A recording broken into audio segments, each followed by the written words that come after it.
వచ్చినోనికి లోకమంతా పచ్చగానే కనపడుతుందట. కేటీఆర్ గారు కూడా అట్లనే ఉన్నాడు.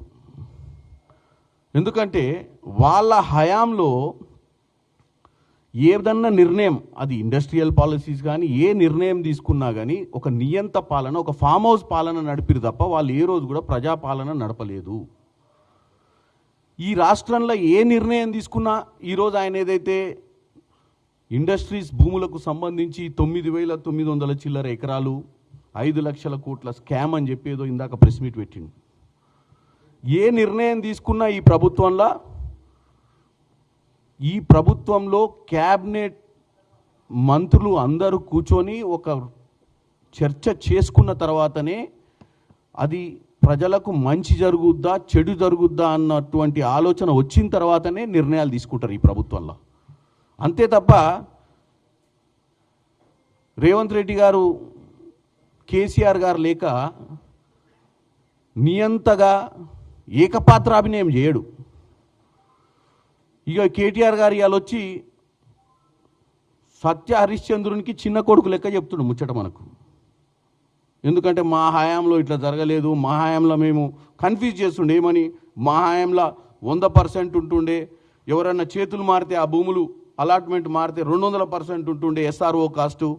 ఆ ఎస్ఆర్ఓ కాస్ట్ ఇప్పుడు వచ్చిన వాళ్ళు వీళ్ళు 30%. ఇవన్నీ కూడా నేను ఇప్పుడు శ్రీధర్ బాబు గారు, ఈ యొక్క ఇండస్ట్రీ శాఖ మంత్రి గారు క్లియర్గా తెలంగాణ ప్రజలకు ఈరోజు ఎక్స్ప్లెయిన్ చేయబోతుర్రు వాళ్ళు ఇచ్చినటువంటి అలిగేషన్స్. 5 లక్షల కోట్ల రూపాయల గురించి ఆయన ఇవాళ అలిగేషన్ చేయడానికి ప్రయత్నం చేసిండు. ఇక దాంతోపాటు మీ అందరికీ తెలుసు, కేటీఆర్ గారికి పొద్దున్న లేస్తే ఒకే ఒక ఆలోచన, రేవంత్ రెడ్డి గారి కుటుంబ సభ్యుల్ని ఎట్లా రోడ్డు మీదకి లాగాలి, ఎట్లా ప్రజల ముందు వాళ్ళు చేస్తున్నటువంటి పనులు చేయకుండా చేసినట్టుగా చెప్పి ఆ కుటుంబంని బ్లేమ్ చేయాలన్న ఆలోచనే క్లియర్గా కనపడుతుంది. రోజు చూడండి, ఈరోజు కూడా ప్రెస్ మీట్లో ఆయన సోదరుల గురించే మాట్లాడండి. నేను ఒకటే చెప్పదలుచుకున్నా, మీ నాయన కేసీఆర్ గారు ఉద్యమం చేసే సమయంలో ఏదైతే చెప్పిండో, నా కుటుంబంలో నేను ఉద్యమం చేసి తెలంగాణ తీసుకురావడానికే కంకణం కట్టుకున్నా, నాకు ముఖ్యమంత్రి పదవి మీద కూడా ఇంట్రెస్ట్ లేదు, నా కొడుకు కేటీఆర్ అమెరికాలో ఉద్యోగం చేసుకుంటుండు, నా బిడ్డ అమెరికాలో ఉద్యోగం చేసుకుంటుంది, వాళ్ళకి రాజకీయాల మీద ఇంట్రెస్ట్ లేదు, నాకు ముఖ్యమంత్రి మీద ఇంట్రెస్ట్ లేదు, నేను ప్రభుత్వం తీసుకొచ్చి తెలంగాణ తెచ్చి తెలంగాణలో నేను సీఎం కావాలనుకోవట్లేదు, నేను కేవలం తెలంగాణకు కాపలాదారుని మాత్రమే అని చెప్పినటువంటి కేసీఆర్ కుటుంబంలో ఏం జరిగిందో ఒకసారి తెలంగాణ ప్రజలు చూడాలి. ఏం జరిగింది? ఇలా రేవంత్ రెడ్డి కుటుంబంలో రేవంత్ రెడ్డి సోదరు తిరుపతి రెడ్డి పార్లమెంట్ సభ్యుడా? రేవంత్ రెడ్డి కుటుంబంలో ఎంతమంది లీడర్లు ఉన్నారు? మరి రేవంత్ రెడ్డి గారికి నిజంగానే మీరు తెలంగాణ ప్రజల్ని ఈరోజు తప్పుతో పట్టిస్తారు, వాళ్ళ కుటుంబం పేరు చెప్పి, వాళ్ళ కుటుంబంలో ఉన్న సభ్యుల పేర్లు చెప్పి.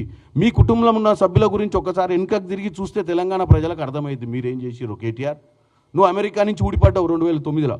దేనికి వచ్చినావు అమెరికా నుంచి? మీ నాయన ఉద్యమం చేసినప్పుడు నీకు ఎందుకు వచ్చింది అమెరికా నుంచి తెలంగాణకు రావాలని? వచ్చి అక్కడ ఉన్నటువంటి మహేందర్ రెడ్డి గారి సీటు, కేకే మహేందర్ రెడ్డి గారి సీట్ తీసుకొని సిరిసిల్లలో ఎందుకు నిలబడ్డావు? ఉద్యమకారుని సీటు ఊడబిక్కొని దోసుకోవాలన్న ఉద్దేశంతో వచ్చినావు కదా. ఈ ఉద్యోగం చేస్తే ఏమొస్తుంది అమెరికాలో? పనికిరాని ఉద్యోగం. మా నాయన ఎట్లాగూ ఆడ ఉద్యమం చేస్తుండు, ఉద్యమ సమయం అయిన తర్వాత మా ప్రభుత్వం వస్తుంది, మా నాయన ముఖ్యమంత్రి అవుతా, నేను ఎమ్మెల్యే ఇప్పుడే రెడీగా ఉంటే మళ్ళీ నాకు మంత్రి పదవి వస్తుందన్న దురాలోచనే కదా నీది. నిజంగానే కేసీఆర్కి ఏ ఉద్దేశం లేకపోతే అల్లుణ్ణి హరీష్ రావుకు ఎమ్మెల్యే కాకముందే మంత్రి పదవి ఎందుకు మాట్లాడుకున్నావు కాంగ్రెస్ ప్రభుత్వంతో? ఆ రోజు నీ కుటుంబంలో అల్లుడిని మంత్రి చేసినావు, నీ కుటుంబంలో కొడుకుని తీసుకొచ్చి మంత్రిని చేసినావు, నీ కుటుంబంలో ఆఖరికి బిడ్డ ఏదో జాగృతి అని నడుపుకుంటున్న బిడ్డను కూడా నువ్వు లోక్సభకు పంపించినావు, తర్వాత ఎమ్మెల్సీ చేసినావు. ఎవరు ఈ రాష్ట్రాన్ని దోసుకోవాలని ఒక పక్క ప్రణాళికతోటి ముందుకు పోయిర్రో తెలంగాణ ప్రజలు గమనించాలి. ముందు ఉద్యమం అంటివి, ముందు రాష్ట్రం తేయడమే నా ధ్యేయం అంటివి, నాకే పదవులు వద్దంటివి, ఒక దళితుని ముఖ్యమంత్రి చేస్తా అంటివి. తర్వాత ఏం చేసినావు?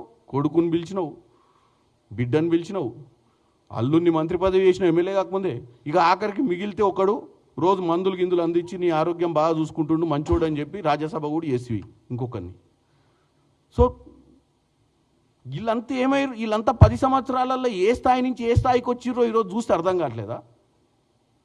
మీ హయాంలో మీరు చేసినన్ని పనులు ఎవరు చేయలేదు కాబట్టి ఈ కాంగ్రెస్ వచ్చిన తర్వాత మీరు చేసినటువంటి దౌర్భాగ్యపు పాలనను ఇక్కడ కూడా వీళ్ళు చేస్తుర్రేమో, మాకంటే బాగా సంపాదిస్తుర్రేమో, మాకంటే బాగా సంపాదిస్తే మళ్ళీ మేము రాజకీయాలలో నిలబడలేమేమో అని రాత్రి నిద్ర పట్టక రోజు ప్రెస్ మీట్లు పెడుతున్నట్టే ఉంది తప్ప ఏ అంశం మీదనైనా క్లారిటీ తోటి తెలంగాణ ప్రజలకు అర్థమయ్యేటట్టు చెప్పే ప్రయత్నం చేయండి. ప్రతిరోజు వచ్చి చెప్పే ప్రతి సబ్జెక్ట్లో కూడా ప్రభుత్వాన్ని నిందల పాలు చేయాలని, ఈ ప్రభుత్వంలో మీరు అర్థం చేసుకోవాల్సింది ఒకటే, తెలంగాణ ప్రజల్ని నేను కోరుకునేది, ఈ ప్రభుత్వంలో ఏ నిర్ణయం తీసుకున్నా ఫామ్ హౌస్లో నిర్ణయం జరగదు. కాళేశ్వరం లాంటి ప్రాజెక్టు కట్టేటప్పుడు డిజైన్లు కూడా ఫామ్ హౌజుల్నే గీసినట్టుగా గతంలో ఉన్నటువంటి నివేదికలు చెప్పినాయి. ఈ పాలనలో ప్రతి నిర్ణయము క్యాబినెట్లో ఆమోదం అయిన తర్వాతనే ప్రజల మధ్యనకు కానీ జీవోలు కానీ వస్తాయి. క్యాబినెట్లో ఎంతమంది మంత్రులు ఉన్నారో అందరు కలిసి చర్చ చేస్తారు. చర్చ చేసి అక్కడ ఏ తప్పిదాలకు తావు లేకుండా నిర్ణయం తీసుకునే ప్రయత్నం ఈ కాంగ్రెస్ పార్టీ చేస్తుంది. మీ మాదిరిగా కుటుంబ పాలన చేసే పరిస్థితి ఇక్కడ లేదు. రేవంత్ రెడ్డి గారి కుటుంబ సభ్యుల్ని మీరు నిందల పాలు చేస్తే రేవంత్ రెడ్డి గారి కుటుంబ సభ్యులు క్యాబినెట్లో కూర్చోరు, మీరు కూర్చున్నట్టు. వాళ్ళకి ఇష్టానుసారంగా రాజ్యాంగాలు తయారు చేసుకోరు, లేకపోతే జీవోలు ఇయ్యరు. కాబట్టి కేటీఆర్ గారు మీరు ఎంత ఏడ్చినా, ఎంత గగ్గోలు పెట్టినా, ఎన్ని ప్రెస్ మీట్లు పెట్టినా, ఎన్ని నిందలు మోపినా 5 లక్షల స్కాము, 9,900 ఎకరాలు ఆల్రెడీ అలాట్ అయిన భూమి అని మీరే చెప్తుర్రు. అలాట్ అయిన భూమికి 100% మేము విద్దిద్దామని పెట్టినామన్నారు మీరు రూలు. తర్వాత 200% మేము వేరే వాళ్ళకి ట్రాన్స్ఫర్ అయితే వాళ్ళకు అలాట్ చేసిన భూమి మాకు వద్దని వేరే వాళ్ళకి ఇస్తే 200% అని చెప్తుర్రు. ఈ ప్రభుత్వం కేవలం 30% ఇస్తుంది కాబట్టి పైన ఆర్ఆర్ ట్యాక్స్ ఉంటుందని చెప్తుర్రు మీరు. వీటన్నిటినీ కూడా తేట తెల్లం చేశారు. ఎందుకంటే నేను ఒక పార్లమెంట్ సభ్యునిగా నేను మీ ఆలోచనను తెలంగాణ ప్రజల ముందు పెడుతున్నా. మీ ఆలోచన కేవలం కాంగ్రెస్ పార్టీని నిందల పాలు చేయడానికే తప్ప మీ ఆలోచనలో ఏది సత్యం లేదు. దీని మీద మా యొక్క మంత్రివర్యులు క్లారిటీ తోటి నువ్వు ఈరోజు ఇచ్చిన